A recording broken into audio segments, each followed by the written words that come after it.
Bagian terbaik dari jatuh cinta adalah perasaan itu sendiri.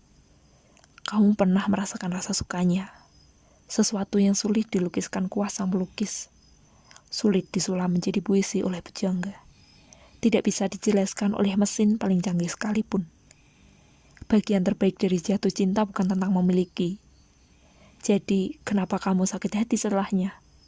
Kecewa, marah, benci, cemburu. Jangan-jangan karena kamu tidak pernah paham betapa indahnya jatuh cinta. Halo, apa kabar? Dimanapun dan kapanpun kalian mendengarkan podcast ini, semoga kalian dalam keadaan yang baik-baik saja ya. Kembali lagi nih di podcast sastra dengan saya Tabita Wijaksono. Namun sebelum saya masuk lebih dalam, izinkan saya mengajukan pertanyaan lebih dahulu. Kalian asing tidak dengan kutipan yang saya bacakan di awal tadi? Bagi beberapa dari kalian yang merasa cukup familiar, mungkin kalian pernah membaca novel Terelie yang berjudul Hujan. Satu novel yang akan menjadi bahan ajakan saya untuk berbincang-bincang dengan kalian pada kesempatan kali ini. Hujan merupakan novel karya Terelie yang diterbitkan Gramedia pada tahun 2016 lalu. Dengan 318 halaman, novel ini sempat saya kira memiliki cerita romansa seperti novel cinta-cinta pada umumnya. Namun ternyata saya salah besar. Terelie berhasil mengemas cerita menarik dengan kisah romans manis madu.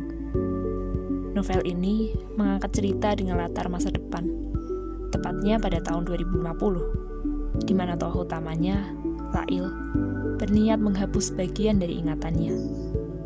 Mulai dari situlah pembaca ditarik mundur 8 tahun sebelumnya, tepatnya pada tahun 2042.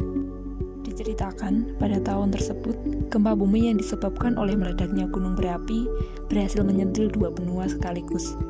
Lail yang saat itu berusia 13 tahun harus kehilangan seluruh keluarganya. Namun, melalui bencana itulah, Lail justru bertemu dengan sosok paling penting di hidupnya, Esok. Selama membaca novel ini, sebenarnya saya sempat diingatkan dengan novel Sylvia Iskandar yang mengangkat tema serupa. Dengan novel yang berjudul Only Hope, terbitan tahun 2014, Sylvia Iskandar membagikan cerita mengenai tokoh bernama Hana yang mati-matian bertahan hidup di tengah bencana alam tsunami yang menerjang. Namun, novel ini memiliki perbedaan yang cukup mencolok dengan novel Hujan milik Terelie. Only Hope karya Sylvia Iskandar ditulis berdasarkan musibah yang terjadi di Fukushima pada tahun 2011 lalu. Sedangkan novel Hujan berlatarkan masa depan dengan bencana alam gempa bumi dan gunung meletus yang menewaskan ratusan juta korban jiwa di 2 benua sekaligus. Novel Hujan karya Terelie sendiri memiliki konflik yang berputar pada keadaan bumi pasca bencana alam dahsyat yang dialami, mulai dari perubahan iklim yang drastis hingga permulaan dari kepunahan manusia. Novel ini dikemas dalam alur campuran dengan timeline yang cukup cepat, mulai dari masa Lail di pos pengungsian bersama Esok, kondisi kota yang mulai membaik, Lail dan Esok yang harus berpisah karena Esok diangkat anak oleh salah satu keluarga, sedangkan Lail harus tinggal di panti sosial, pertemuan Lail dengan Maryam, masa-masa Lail dan Maryam menjadi relawan, hingga kehidupannya setelah lulus pendidikan tinggi dengan gelar perawat.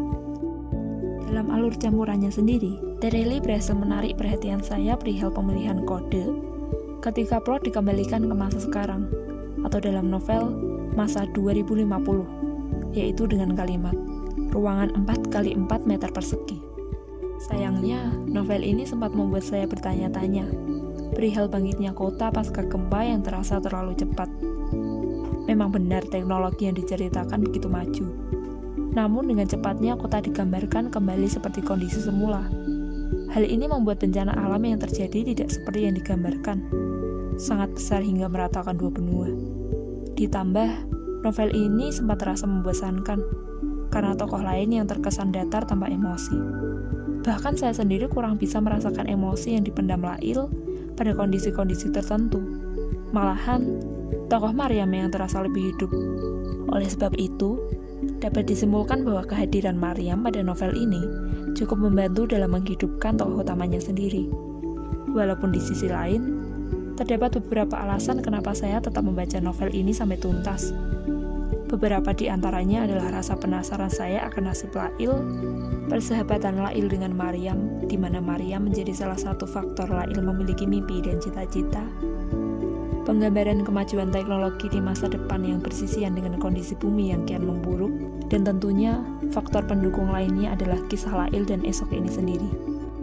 Di tengah-tengah konflik yang menarik pandangan saya, perihal bagaimana perkembangan teknologi yang begitu maju tidak bisa mencegah manusia untuk berhenti merusak tempat tinggalnya sendiri, kisah romansa tipis-tipis yang diberikan Tereli menjadi bumbu yang begitu manis. Walau tidak terlalu ditonjolkan, namun kisah cinta antara Esok dan Lail benar-benar membuat saya kalang kabut.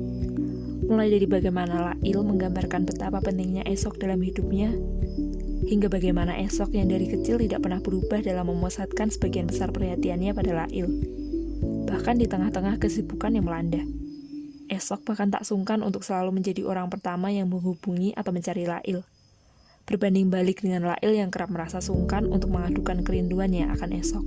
Melalui diksi yang ditulis oleh Tereli, berhasil memberitahu pembaca mengenai betapa Esok menyayangi Lail. Digambarkan dengan kehadiran Esok pada masa-masa terpenting Lail, seperti pada saat Lail dilantik sebagai relawan dengan usia paling muda, pada saat Lail menerima penghargaan sebagai relawan yang menginspirasi, serta pada saat Lail lulus dari sekolah keperawatannya. Puncak dari bukti kasih sayang Esok akan Lail digambarkan pada keputusan Esok untuk menghabiskan sisa waktu bumi bersama Lail, kembali di sisinya tanpa dipisahkan apapun lagi, bahkan di saat Lail meragukan kasih sayang Esok dan berniat menghapus seluruh ingatannya akan Esok. Tidak bisa dipungkiri, kisah romansa Lail dengan Esok, walau tidak terlalu ditonjolkan, memang berhasil menjadi kisah yang begitu menarik. Tereli sekali lagi berhasil meninggalkan kesan yang begitu mendalam, bahkan terus saya ingat meskipun saya sudah selesai membaca novel ini beberapa hari yang lalu. Salah satu yang meninggalkan kesan mendalam adalah kutipan dalam novel Hujan ini, pada halaman terakhirnya yang berbunyi, "Bukan melupakan yang jadi masalahnya, tapi menerima. Barang siapa yang bisa menerima, maka dia akan bisa melupakan. Hidup bahagia. Tapi jika dia tidak bisa menerima, dia tidak akan pernah bisa melupakan." Bagaimana? Cukup berkesan bukan? Ya, sayangnya kutipan tadi sekaligus menutup perbincangan kita pada kesempatan kali ini. Terima kasih untuk kalian yang sudah mendengarkan hingga tuntas. Saya, Tabita Wahyu Wicaksono, pamit undur diri. Sampai jumpa.